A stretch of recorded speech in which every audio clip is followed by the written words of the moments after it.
Hello, this is Michael with Church Brain Guide. Welcome to the Church Brain Guide podcast. In this episode, we are talking about announcements. How do we do announcements really well at our church? This is one of those things where if you're a communications director, this is underneath you, and you're probably responsible for helping people understand what's going on at the church. And one of the great tools we have is doing announcements. So we'll unpack that here in just a moment. Before we do, let me set up this podcast. Basically, this podcast, the Church Brain Guide podcast, exists to help you cut through the noise and reach people you are pursuing in your community. We say it like this: we want to help you reach more people, see more people show up at your church, get more people to experience the life change that God has for them through the ministry of your church, and get more people to then buy into the vision that God has given you. So we give you tips and show you some great tools to help you do that really well. I came up as a communications director in a church, and a large church, also smaller churches, and I want to help you to get further faster than I did by sharing with you all the different tips I have that I've learned over the years to help you do this really, really well. So if you're a pastor and you are wearing all the hats, this is going to help you. If you are somebody that's volunteering at your church to do this role, communications, which includes digital communication tools like your social media or your website. It includes maybe printed pieces like signage or flyers, but it also includes maybe verbal communication things such as announcements. I just want to help you understand how to do this really well so you can win. Ultimately, the kingdom gets to win because people are able to take next steps within your church. I truly believe the local church is the hope of the world, so I want to help you succeed. In this episode, like we talked about, we're talking to Joshua Riggs. He's our special guest. Joshua has been doing this for a long time, where he's doing communications on various levels at his church. He also has a business and a great resource he provides for churches. So he really knows what he's talking about. So him and I have this great conversation. It's actually a lot of great information. I separated it out into 2 episodes. So this will be part 1. And again, both episodes are dealing with how do we do announcements really well. It's kind of the stepchild of church experience. Like, we kind of think about it as a kind of a second thought, but how do we do that really well? So let's get into this episode with Joshua Riggs as we talk about doing announcement at your church. Welcome to our podcast today. I'm here with Joshua Riggs, and we're going to jump into a great topic of announcements. Hey, Joshua, how's it going? Good. How are you doing, Michael? All right, I'm doing well. So, a Awesome. funny story. I had a church I was working with, and they were doing announcements, and they had a lot of announcements, and it was almost overwhelming how many things they were trying to announce. And they had a bulletin, they had screens, they had a website page they were trying to point people to, a QR code, a whole bunch of stuff going on. I was like, this is a Social perfect media. job for, yes, social Yeah. media. Uh-huh. So I was like, this is a perfect job for Joshua. So thanks for coming on and helping us out today with how do we do announcements really well so that this stuff sticks and people take action. Why don't you take a moment and just introduce yourself a little bit and some of your background? Yeah. So first I want to say thank you, Michael, for the content and all the stuff you do to help the local church. I have learned so much from you, and I have, without even telling you, I have taken some of the stuff that I've learned from you and taught it to other churches, especially about branding and marketing. And so I appreciate all the work that you do, and how you help to resource the church with like podcasts like this and other resources. And so if you're not Wow, following, thank you. if you're not to Yes. subscribe, like, subscribe now. Now's the time to subscribe. Click the like and subscribe to this podcast wherever you're watching it on, or listening to.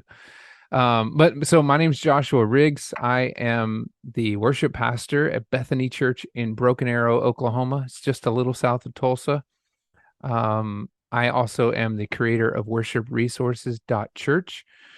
A lot of churches struggle to use tech the way it was meant to be used. And so I provide training and resources for churches so they can use the best software, the best technology to help their church get better.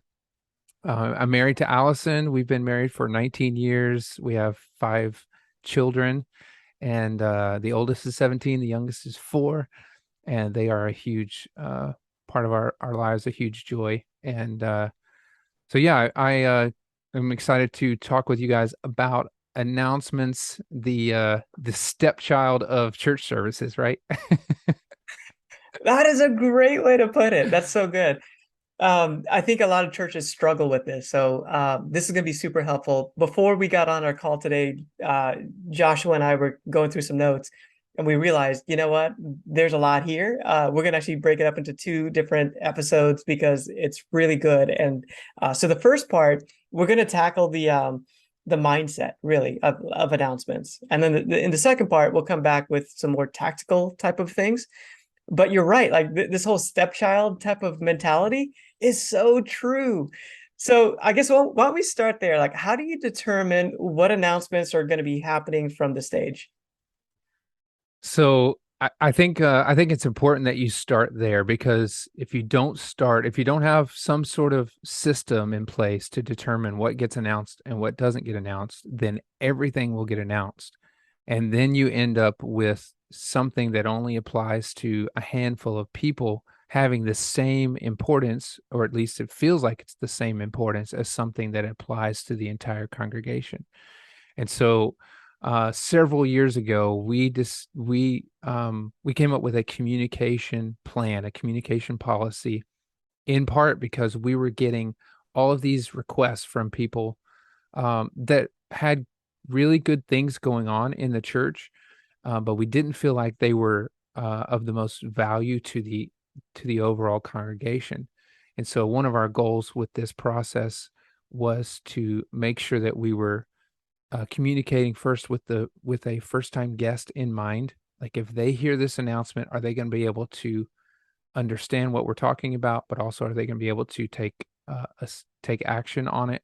And then we also wanted to make sure that the most important things got the most important time. And so our we basically established a system, and it's based on the target audience. So we ask, if somebody requests for something to be communicated, we ask, does this apply to all or a majority of the audience? And basically, if it doesn't apply to a majority or a large group of the audience, then we don't announce it from the stage. So examples, like, does it apply to all the men or all the women or all the parents?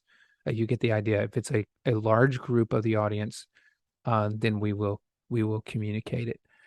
We also decided that we aren't going to announce birthdays or anniversaries or wedding showers or baby showers. We those things that are important for churches to kind of be a part of as far as community goes.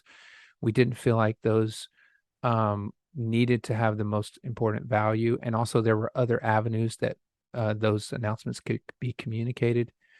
And then we also decided, if it's an already established group of people, then we aren't going to make announcements for that group. So for instance, if it's a mission trip, a group that's already signed up to be a part of a mission trip, and you can't sign up any more people to go on the trip, we're not going to make announcements about that trip anymore, except for when we highlight what the Lord did at the end of the trip. So, like, we're not going to say, hey, if you're a part of the mission group, if you're going on the mission trip in 2 weeks, make sure you meet down front with Pastor so and so. We're not communicating that. It's up to the group leader to communicate to that already established group. So, like, small group events that are specific to a small group, we don't communicate those. Outings or get-togethers, we let the group leader communicate that however he or she wants to. So how does Yeah, that go ahead. work when it comes? Yeah, so when it comes to like the teenagers, how does that work? So it's a big group of people potentially, Mm-hmm. but it's not, so how would you handle any events happening within the youth group? Right. Yeah, that's a good question, because we we want to communicate that there are things happening in the youth group with the teenagers, but we also don't want to alienate people that either don't have a teen or aren't involved in youth ministry in any way, because when you start talking about things that don't apply to them, they automatically tune out. And so we're trying to keep the audience's attention for the entire announcement segment. And so how we do it's very similar. If it's an already established group, the teens are going, to a movie outing. The youth pastor is responsible for communicating that to his group, however he sees fit. Normally, it's a text message, right? They use Remind, and he'll just text out whatever announcements he needs to send to the teenagers. If it's an opportunity for teens to sign up for something, then that would be where we would we would have an opportunity. But usually, those opportunities for teens to sign up, we also include adults where they can sign up as well. So it's sort of it's sometimes you have to just take it case by case. As the announcement comes in, you have to decide, does this provide value or communicate one of our values, to the overall church?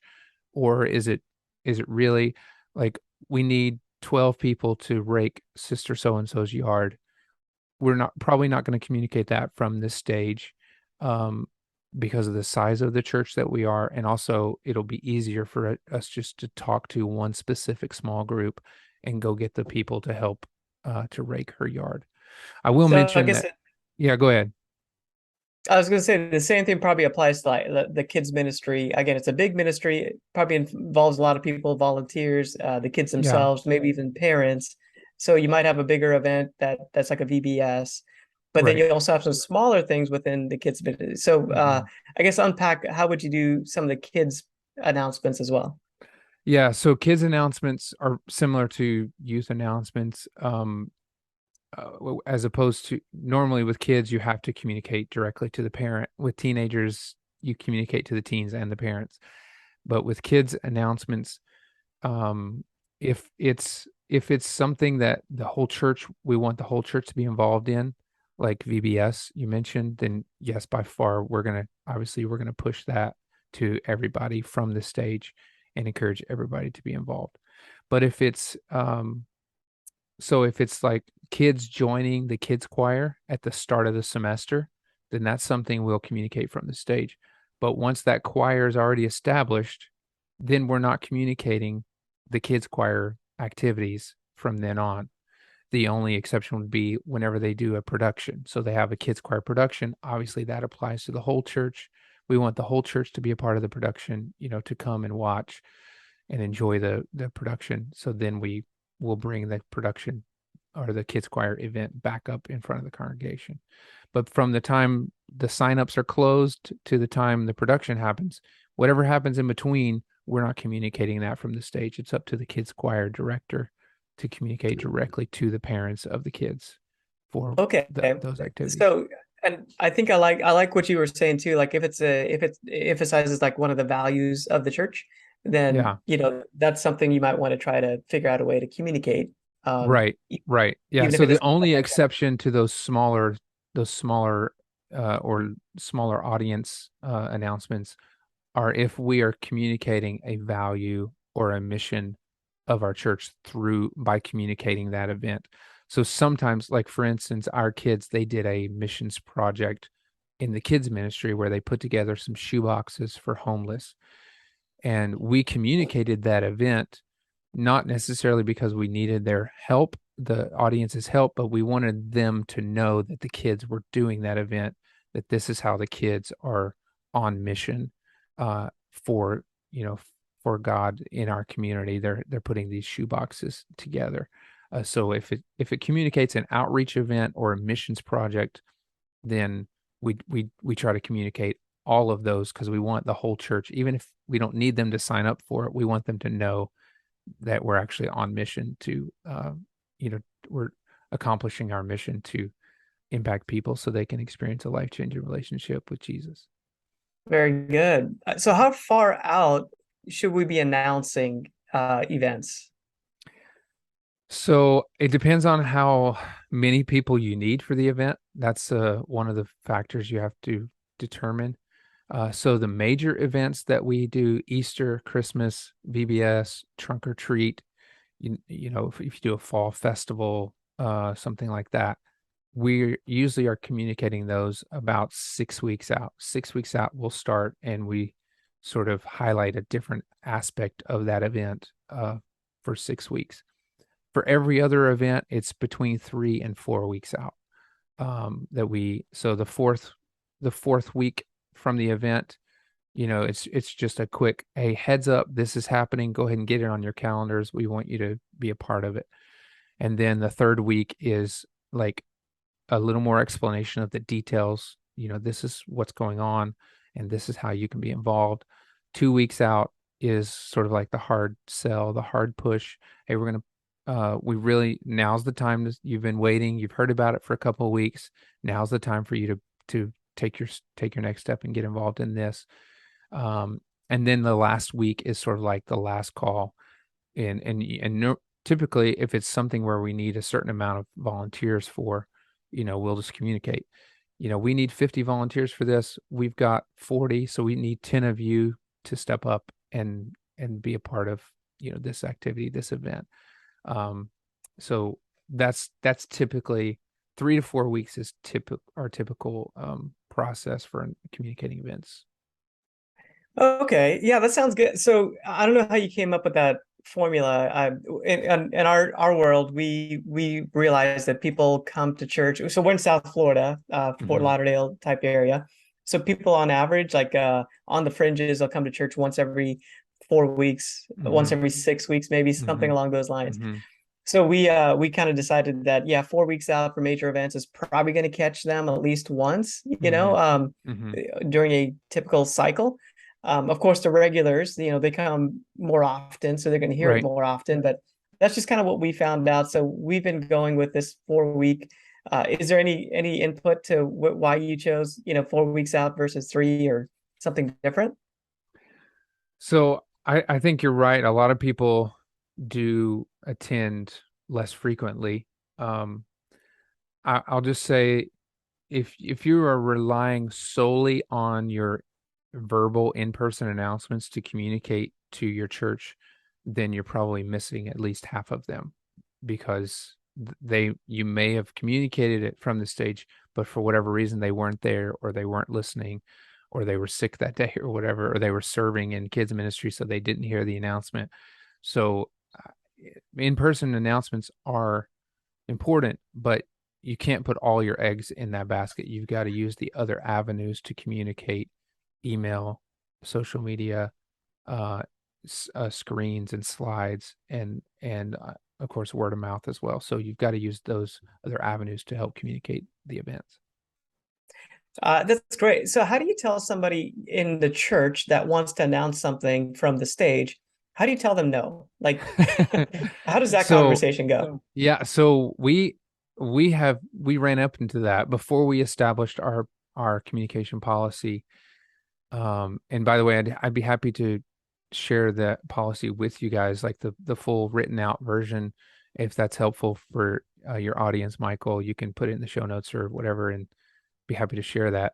But before we established that policy, we would get these just random requests from people who were doing good things, but maybe it was something that wasn't like totally sponsored by the church. It was sort of like a pet project of somebody or something that only applied to just a handful of people.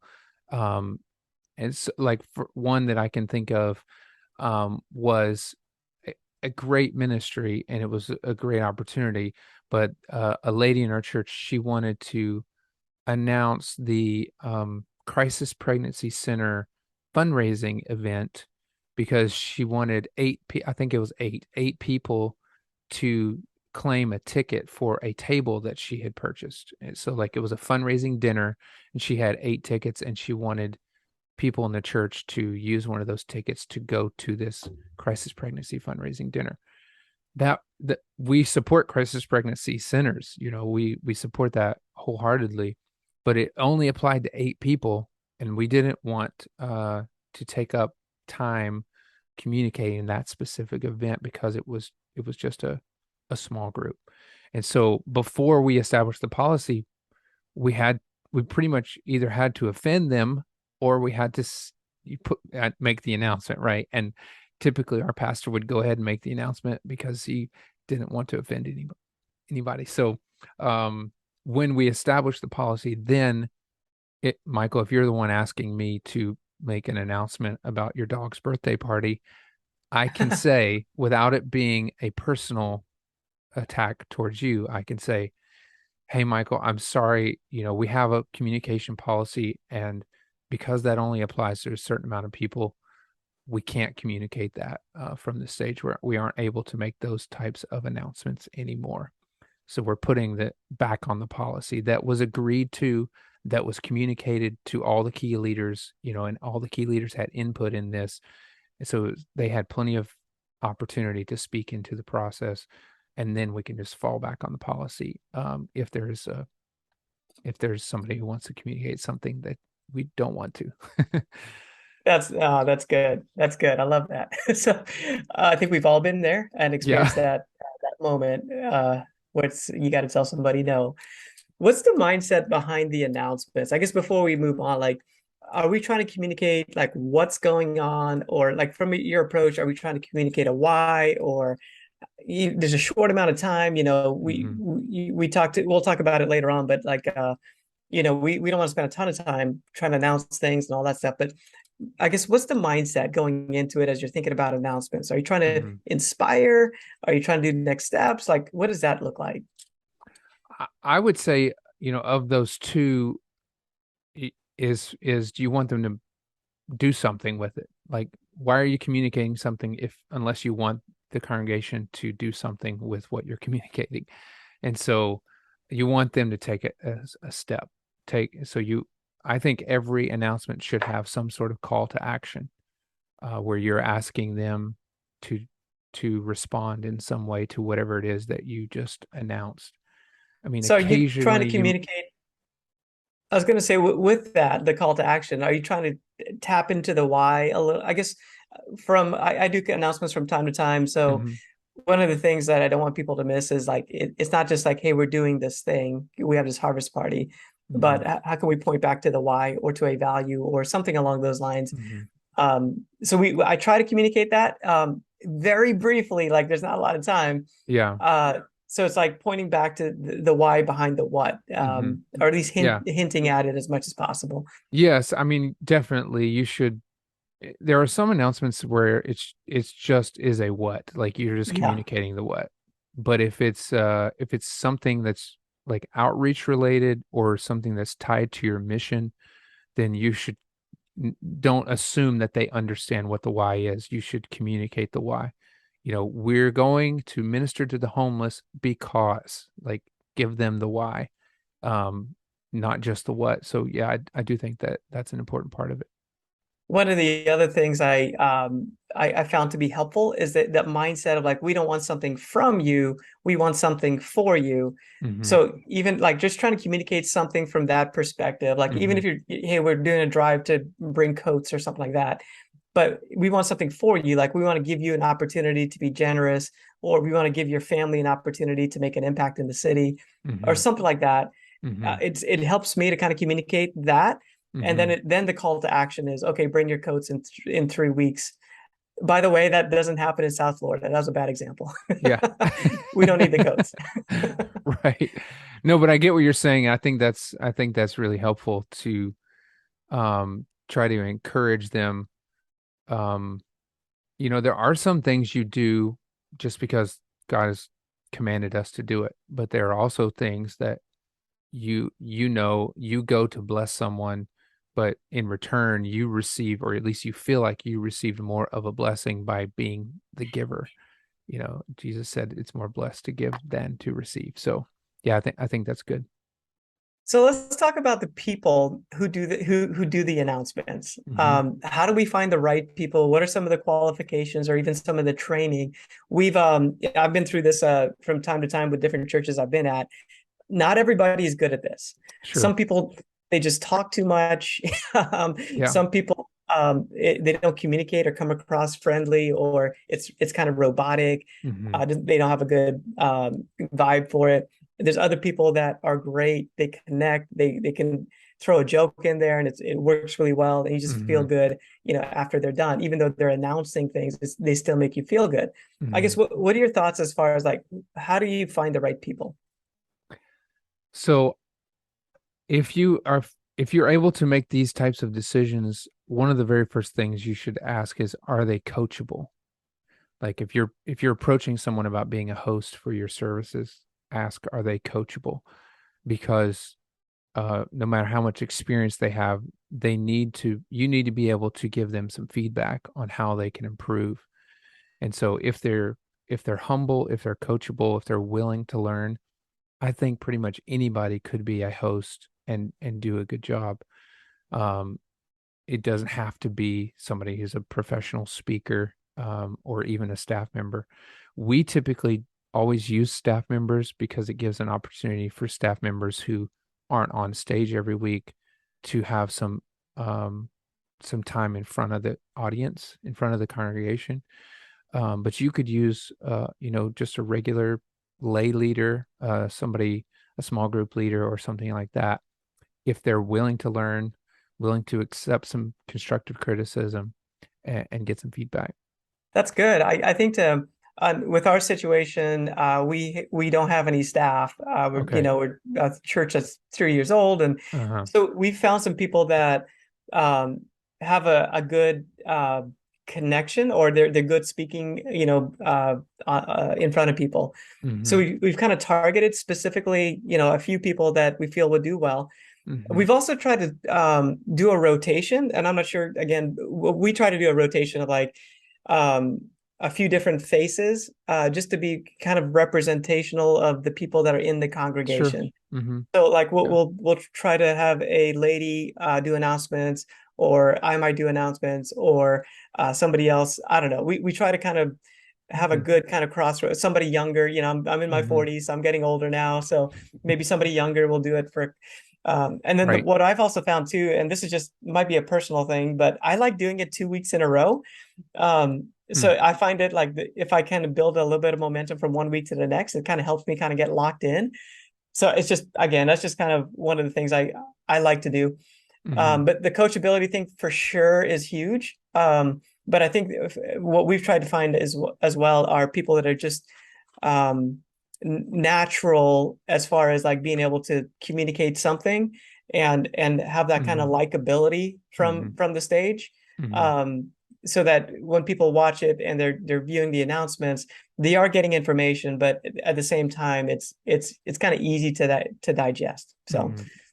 I think it's good to have a rotation of people if you have people that you can trust and that can communicate well. It's helpful. I would say even if you do have a rotation, you should still have a consistent formula or framework that you use and you encourage them to use so that the quality of the announcement time does not dip from week to week depending on just their personality or just their ability to deliver. Obviously yeah, there's some I skill that they need, but everybody can learn. But if you have a framework, then everybody can follow the framework and of course inject their own personality into the framework. You don't want to, it's not a stiff rote, you're reading off the script. But you want the quality and the what is communicated to be consistent from week to week, no matter who's on stage. Yeah, we just a funny story. We had somebody doing announcements, and they were so our church, our brand, we target new believers, people that are new to the Hmm. faith. Sure. So a lot of what we do is towards that. So we when we do announcements, we want to make sure we unpack things in a way that somebody that's new to church and doesn't Hmm. understand church would understand it. In South Florida, 97% of people don't come to church, so that's kind of our vibe. Yeah. So one of the people doing announcements, they had mentioned in one of the announcements, and I forgot the context, but they mentioned the oil of Gilead in the announcements. And Uh-huh. I know that's like a Bible reference, but I've Right. been in church all my life, and I can't think of like where that came from. Uh-huh. But it was like super insider, you know, Right. churchy type thing. Yeah. Or somebody else might have said we're gonna send Judah first. Let's go back into praise and worship right now, and you know Uh-huh. So we've had some of those things kind of happen in the past, and we've had to coach, hey, listen, we want to make sure we're using language that's everybody can understand in the room. So that coachability thing is huge. And, Yeah. anyway, it's just a funny story to emphasize what we're talking about. Yeah. Yeah, I think that's where it's important, especially if you have somebody new, ask them to write out their announcement segment, like just script it out, and then you can review it if you're leading, if you're responsible for it, you can review it and then give them feedback before they actually present it. Like don't wait for them to present it and then you have to go and correct something, like sort of do a trial run or a couple of trial runs, and that way they know what you're expecting, and they also can they're not using those acronyms or insider language or language that somebody who is not a part of the church doesn't understand. So you're talking about a formula or a framework that you've established, Hmm. and you're sending out like announcements earlier in the week, right? So whoever's up Hmm. will get it in advance. Why don't you Hmm. walk through your process and the formula? Yeah. So as my role at the church, I'm responsible for what's communicated. And so usually it's on Thursday. I will look ahead to see what's sort of coming up, what needs to be communicated based off of our policy, and and then I will write some bullet points, and I actually send it to all of our staff just so everybody's aware about what's going to be communicated. But I send it to the person, the host, and basically all they have to do is just follow the framework. And so the framework is really simple. It's always a introduction. You should always introduce yourself. Like, don't just get up there and start talking, because you're trying to think of this through the lens of a first time guest, somebody who's never been to your church or maybe never been to any church. So try to communicate as clearly as you can to that person. And so, even though 95% of the people in our church, they know who I am every time I get up. Hey, everybody, it's so great to see you. My name's Joshua. I'm one of the pastors here. I say that every time I get on stage. And so you introduce yourself, then you always welcome everyone, especially if it's somebody's first time. We try not to use the word guest because guest sort of implies that they might not come back, like they're only there temporarily. We try to use the word first time. If this is your first time here, I usually say, if this is your first time here or your first time back in a while, we want to say a special welcome to you. Then we go to connection card, and the connection card for us is uh, there's a physical and digital version, so they can use the physical card or digital card. And it's not just for first time guests because it has prayer requests. So we encourage everyone, if they have a prayer request, a prayer need, they can put it on the card, and we promise to pray for them throughout the week over that prayer request. So it's intro, welcome. I forgot to mention we also be sure to welcome those watching online at that time. Oh So it's yeah. not just those in the room, but anybody who's joining us online, we welcome them. And then it's connection card. And then it's leading into whatever announcements need to be communicated. We typically will start with the announcement that is the farthest away. So if it's a 4 week out or 3 week out announcement, we'll do that first, because we want the last announcement. That's going to be the most important thing that we're trying to communicate for that day. So if we're doing three announcements, and I recommend no more than three. We didn't really talk about that, but if you've got 12 announcements, they're not going to remember anything. So you can think of it like bowling balls. This is from Donald Miller. Some of you probably know him and his story brand framework, but he basically says every time you give a big idea or a big thought in communicating, you're handing them a bowling ball and you want them to hold the bowling ball. So you give them two bowling balls. They can hold three bowling balls. They can like manage it. But when you hand them the fourth bowling ball, they're going to drop all of them. And so they're not going to remember anything. So if you have 5, 6, 12 announcements, most of what you're communicating is not going to land. It's going to fall on deaf ears. So that's a tip. So three announcements, the one that's furthest out first, and then the next one, and then the most important one we say. And then the last one, we usually try to tie a story into that announcement.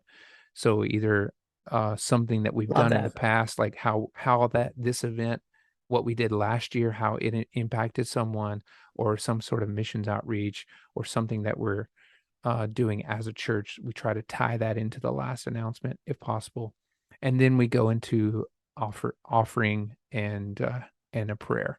So how they can give. And remember, we're talking to first time guests. So I try to always say, if this is your first time here, we do not expect you to give, because that's a hurdle for some people for coming to church. They think the church just wants their money. So we try to address that up front, right out of the gate. We're not expecting you to give if this is your first time. I usually say we do give our regular attenders an opportunity to give as the Lord directs them. But if it's your first time, we don't expect you to give today. So then I explain how they can give and then pray before the pastor comes for the sermon. So that's pretty much our framework. And so I outline that, send it off to whoever the host is. They get it on Thursday, so they have a couple days to prepare, and then they deliver on Sunday. So a couple quick hitters. We'll start to wrap up this part of the topic here, but Yeah. a couple quick hitters that I'd love to throw your way and see what your thoughts are. Mm-hmm. Number one, so I don't know what your flow of service looks like, but if you're asking people to sit down, or you're kind of transitioning to where they're standing to sitting, how do you do that? Do you do like, hey, give somebody a high five, greet somebody, or do you just tell them to sit down? Just quick thought on that. Okay, um so we don't ask people to like turn around and greet and hug and all that. That sort of that we stopped doing that well before COVID. But we for everything in our service, again, we're thinking through the lens of a first time guest. And if you haven't been to church for the first time in a while, like I encourage you to go visit a church, but not a church that's in your denomination. Go visit a church that's in a different denomination or even a different faith altogether. Just visit and make note of how you feel. It's awkward. It feels weird. So if you're asking somebody to give me a hug and I have never met you before, some people may love that. I don't love that. Most people probably don't love that. So we don't say turn around and every now and then, I mean, maybe once every 2 years or something, I'll say, give somebody a high five and tell them you're glad to see them. So, but it's extremely rare because we're always thinking through the lens of a first time guest. So That's good. if I'm getting them to sit down, so we stand for worship pretty much the whole time. At the end of the worship set, I typically will say something like, "Thanks so much for singing and worshiping with us today. You guys can be seated." And then they sit down and then we move on to the next thing. So that's our Good. typical flow. Yeah, we're similar. Our church is a little. We do the high five, so Okay. we feel like it's, and then it's have a seat, and then also during that time is typically when we're transitioning into the announcements and all that stuff. So we might do a greeting to the online audience. Yeah. So something like, hey, give somebody a high five before you sit down. Hey, welcome to everybody joining us online. We're so glad you're here. My name is Michael, and then we go Yeah. into that Yeah, from high there. five, fist bump. I think that's cool. If you're talking about hug and like this, I mean, I've seen churches where they'll have a 4 or 5 minute greeting time, and that does work for a certain size congregation. Another thing that I'll send you, Michael, that you can use in your show notes is Tim Keller's communication plan based on church size. It is gold. And basically he says as your church grows, you have to change the way you communicate. And one of those things is, do you ask people to greet during the service or not? And so depending on your size will determine what decision you make. Awesome. I love it. So we'll got some really good resources in the show notes. So make sure you check that out. Okay, the other one, bulletins. What do you think? What are your thoughts on bulletins? Should we be doing them? So I am not a fan of bulletins. I think they could work in certain situations, but the question to ask is the amount of time that we're spending to produce this and money, is it getting a return based on the amount of time?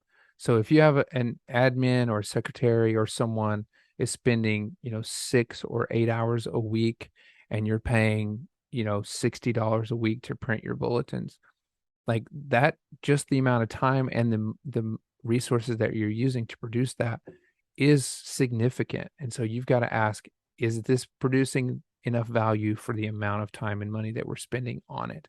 I think that's you got to decide that. And if you can justify it, then go for it. But in today's day with the digital age, I don't think there's a need for a bulletin because there are other ways to communicate what you're trying to communicate to your audience. Yeah, make sure you check out part two of this because we'll talk about what that might look like. Yeah. And then the final question I had is video announcements. What are your Mhm. thoughts? Live announcements versus video announcements? Video announcements, I would put in the same similar category as far as deciding when to do them as bulletin. Is the time that you're spending on it, is it producing enough value for the time and the resources that you're spending? If you have somebody who can do it well, and they can do it relatively quickly, then I think it's a great resource because you can really hone in exactly what you want to communicate, and you also can use that video in other like on social media in other ways. Um, we did video announcements for probably 5 years, and I was responsible for it.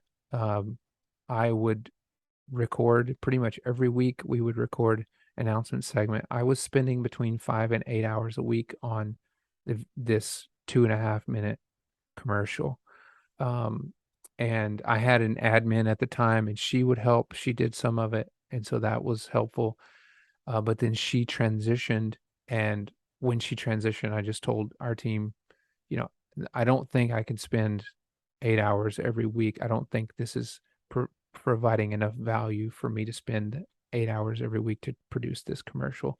And so that's when we went to in person. We established the framework, and we went to in person announcements going forward.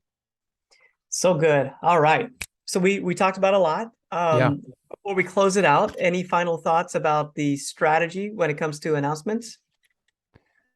Um, think of your audience, and always think of the first time guests. Like first timer, you want to make sure you can communicate whatever you're communicating. They need to be able to understand it, and they need to be able to take action. And if it applies to a majority of the congregation, then communicate it, especially if it's tied to your mission or vision. If it doesn't, then use a different channel, a different avenue to communicate those events. Excellent. Hey, Josh, I love the way you think and the way you unpack this whole process that every church has to figure out. It is kind of the stepchild, but I think one of the things we talked about leading into all this episode, kind of our pre-conversation, is that it can really enhance the service experience. Like Mm-hmm. if you're thinking about it with the right mindset, then it can really enhance the things you value as a church. Mm-hmm. It can add value to people. And it doesn't have to be a stepchild. It can be something that becomes a really great part of the service experience from week to week. Yeah. So Yeah. this is the episode on our strategies. We will have another episode coming up. Josh, thank you so much for being on the podcast.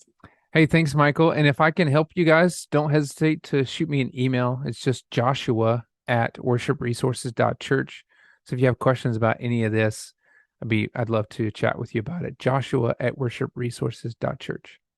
That's perfect. Yep, check that out. And thanks again, Joshua. Appreciate you being on the podcast. Thanks for listening today. Remember, this is part one of 2 episodes that we have when it comes to announcements.